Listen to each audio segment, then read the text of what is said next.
हाँ जी स्टूडेंट्स, इस वीडियो ਦੇ ਵਿੱਚ मैं क्लास 10th ਦਾ सब्जैक्ट है जिहड़ा कि पंजाबी ए ਦਾ जो ਅੱਜ एग्ज़ाम हो चुकिया एग्ज़ाम पंजाबी ए ਦਾ टर्म सैकेंड ਦਾ 10th क्लास ਦਾ उसके आंसरस ਤੁਹਾਡੇ ਨਾਲ ਜਿਹੜੇ कि शेयर कर रही ਹਾਂ ਤਾਂ कि ਤੁਸੀਂ ਜਾਣ ਸਕੋ कि किस क्वेश्चन ਦਾ ਕੀ राइट आंसर ਸੀ ਤੇ ਤੁਹਾਡੇ ਕਿੰਨੇ आंसर ਜਿਹੜੇ कि करैक्ट गए किन्ने क मार्क्स ਜਿਹੜੇ कि ਤੁਹਾਡੇ बन जाणगे। हाँ जी स्टूडेंट्स, आई होप तुसी सारे ने अपना एग्ज़ाम बहुत वधिया किया होना। तो फस्ट दे विच तां जिहड़ा है तुहानूं गुड हैंड राइटिंग दे 2 मार्क्स ने। दैन उस तो बाद वस्तु निष्प्रशन सी। फस्ट सी शाह मुहम्मद किस कावधारा नाल संबंधित कवि हैं। तो शाह मुहम्मद जिहड़े कि ये हैगे ने वीर कावधारा नाल। तो फस्ट ऊड़े का आंसर सी वीर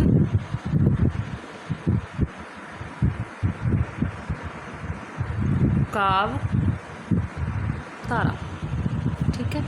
सैकेंड सी मनजीत किस एकांगी नाल संबंधित पात्र है। तो मनजीत है जिहड़े कि इसका राइट आंसर सी दूजा विआह। मनजीत दूजा विआह एकांगी नाल, एकांगी दे जिहड़े कि पात्र है दूजा विआह एकांगी दे जिहड़े कि पात्र है।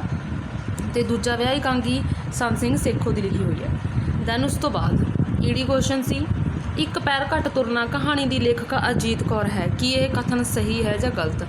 तो एक पैर घट तुरना कहानी अजीत कौर की ही है, तो यह आंसर है सही है। तो तुसी लिखना सी सही है। दैन सस्सा क्वेश्चन सी रिक्शे वाले की पत्नी का नाम तारो सी कि यह कथन सही है। तो स्टूडेंट्स ये भी कथन सही है, तुसी लिखना सी आंसर सही है क्योंकि रिक्शा कौन चलाता सी बंता, तो बंते के घर वाली का नाम की सी तारो। नैक्सट है मुगल मुगल तख्तो ताजली तेरे डैश विच खाना जंगी शुरू है कथन की सही थां दसनी है। तो ये आऊगा बेटियां, तो ये आना सी बेटे आना सी। हाँ जी स्टूडेंट्स, ये सी तुहाडे जिहड़े कि 5 क्वेश्चन वस्तुनिष्ठ प्रश्न से जिहड़े हर एक 1 मार्क्स का सी, टोटल 5 मार्क्स दे सी। आई होप तुहाडे सारिਆਂ ਦੇ ਜਿਹੜੇ कि सही होंगे। ये नैक्सट सी स्टूडेंट्स प्रसंग सहित व्याख्या। 2 प्रसंग सहित व्याख्या मतलब कि तुसी करनी सी। 2 तुहाडे काव्य सत्रावां दित्तियां होईयां सी।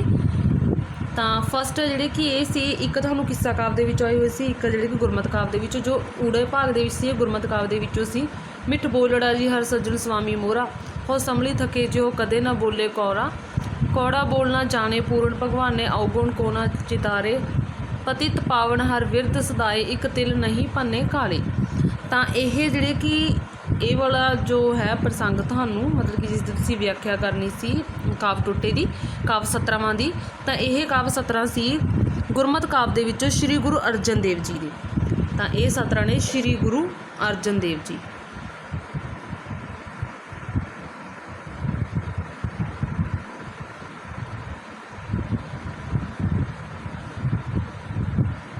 तो इन्हां सतरां दे विच जिहड़ी कि श्री गुरु अर्जन देव जी ने मालक प्रभु के गुणां की जिहड़ी कि महिमा गाई है।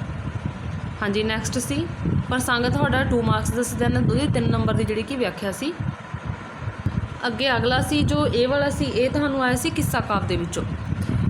तां तुरसा मूल ना मुरसा राहो जान तली पुरब धरसा जब लग सास निरास ना होवा मरनो मूल ना डरसा जे रब कूक सस्ती दी सुनसी जा मिला पग परसा। तो ये जिहड़े कि इतों तुहानूं हिंट मिलेगा होना कि ये सस्सी पुन्नू दे जिहड़े किस्से दे विचों लिया गया किस्से काव्य दा सी। ये सस्सी पुन्नू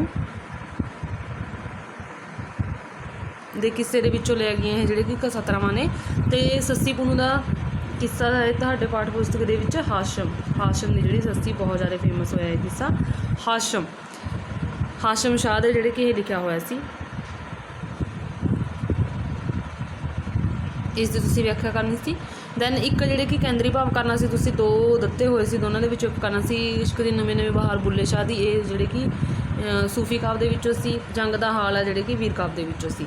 दैन उस तो बाद लेख जां कहानी दे विच तुसी एक दा सार लिखना सी, जिवें बड़े वडेरे जां धरती हेठा बलद। ये तुहाडा हैगा सी 4 मार्क्स का। केंद्री भाव सी 3 मार्क्स का। दैन उस तो बाद जिहड़े कि अभ्यासी प्रश्न सी ये भी एक मतलब कि लेखा वाले पाठ चों आया हुआ सी ते एक कहानी के भाग दे विचों आया हुआ सी। दैन उस तो बाद हैगा सी अगे पात्र चित्रण करना सी तुसी औरंगजेब ਜਫਰਨਾਮਾ ਇਕਾਂਗੀ ਚੋਂ ਜਿਹਦਾ ਬੰਤਾ ਜਿਹੜੇ ਕਿ ਜਫਰਨਾਮਾ ਨਾਵਲ ਦੇ ਵਿੱਚੋਂ। ਜਫਰਨਾਮਾ ਨਾਵਲ ਨਹੀਂ ਹੈ, ਇਹ ਗਲਤ ਲਿਖਿਆ ਹੋਇਆ। ਦੈਨ ਉਸ ਤੋਂ ਬਾਅਦ ਅੱਗੇ ਸੀ ਵਾਰਤਾਲਾਪ ਦੱਸਣਾ, ਇਹਨਾਂ ਦੇ ਉੱਤਰ ਤੁਸੀਂ ਕਰਨੇ ਸੀ, ਇਹ ਮੈਂ ਤੁਹਾਨੂੰ ਸੋਲਵ ਕਰਵਾਉਣੀ ਹੈ। ਬੇਟੀ ਮੇਰੀ ਬਾਤ ਤਾਂ ਸੁਣ, ਮੈਂ ਠੀਕ ਹੀ ਭਾਰੀ ਗੁਨਾਹਗਾਰ ਹਾਂ, ਇਹ ਰੂਹਾਨੀ ਗਮ ਮੈਨੂੰ ਜਲਦੀ ਹੀ ਖ਼ਤਮ ਕਰ ਦੇਵੇਗਾ। ਤਾਂ ਤੁਸੀਂ ਇਹ ਦੱਸਣਾ ਸੀ ਕਿ ਇਹ ਸ਼ਬਦ ਕਿਸ ਇਕਾਂਗੀ ਦੇ ਵਿੱਚੋਂ ਨੇ, ਅਤੇ ਇਹ ਵਾਲੇ ਸ਼ਬਦ ਆ ਜਿਹੜੇ ਕਿ ਜਫਰਨਾਮਾ ਇਕਾਂਗੀ ਦੇ ਵਿੱਚੋਂ। ਫਸਟ ਦਾ ਆਨਸਰ ਆਉਣਾ ਸੀ ਜਫਰਨਾਮਾ ਇਕਾਂਗੀ। ਤਾਂ ਜਫਰਨਾਮਾ ਇਕਾਂਗੀ ਜਿਹੜੀ ਕਿ ਹੈ ਕਿਸ ਦੀ ਲਿਖੀ ਹੋਈ, ਤਾਂ ਇਸ ਦਾ ਰਾਈਟ ਆਨਸਰ ਸੀ ਸੈਕਿੰਡ ਦਾ ਆੜੇ ਦਾ, ਸੈਕਿੰਡ ਦਾ ਹਰਚਰਨ ਸਿੰਘ ਦੀ ਇਹ ਰਚਨਾ ਜਿਹੜੀ ਕਿ।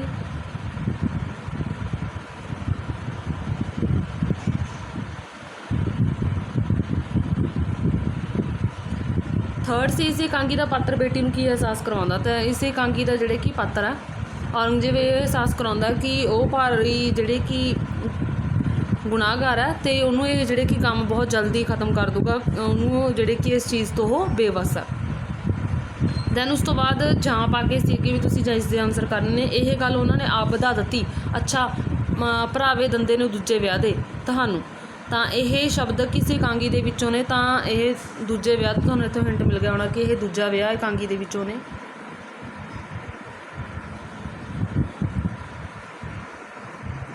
ਸੈਕਿੰਡ ਇਸ ਇਕਾਂਗੀ ਦੇ ਲੇਖਕ ਦਾ ਨਾਂ, ਤਾਂ ਸੈਕਿੰਡ ਦੇ ਵਿੱਚ ਇਸ ਇਕਾਂਗੀ ਦੇ ਲੇਖਕ ਦਾ ਨਾਂ ਸੰਤ ਸਿੰਘ ਸੇਖੋਂ।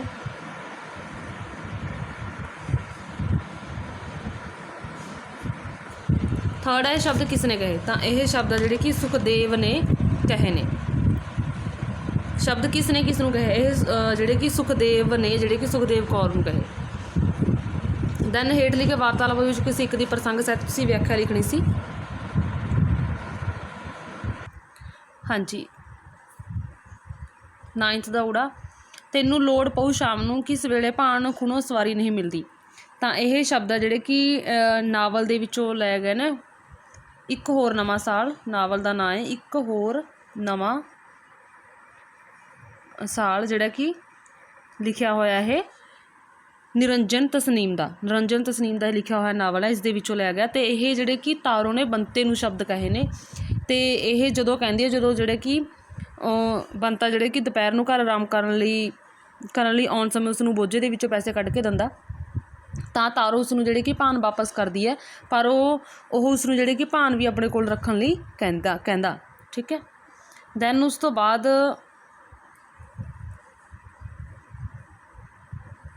ਤਾਂ ਵਿਆਖਿਆ ਦੇ ਵਿੱਚ ਤੁਸੀਂ ਲਿਖਣਾ ਸੀ ਕਿ ਤਾਰੋ ਉਸ ਨੂੰ ਕਹਿੰਦੀ ਹੈ ਕਿ ਉਸ ਨੂੰ ਆਪਣੇ ਕੋਲ ਆ ਜਿਹੜੇ ਕਿ ਭਾਨ ਰੱਖਣੀ ਚਾਹੀਦੀ ਹੈ, ਕਿਉਂਕਿ ਸ਼ਾਮ ਨੂੰ ਜਿਹੜੇ ਕਿ ਉਹਨੂੰ ਭਾਨ ਦੀ ਲੋੜ ਪੈ ਸਕਦੀ, ਕਈ ਵਾਰ ਭਾਨ ਨਾ ਹੋਣ ਕਰਕੇ ਕੋਈ ਸਵਾਰੀ ਜਿਹੜੀ ਕਿ ਨਹੀਂ ਮਿਲਦੀ।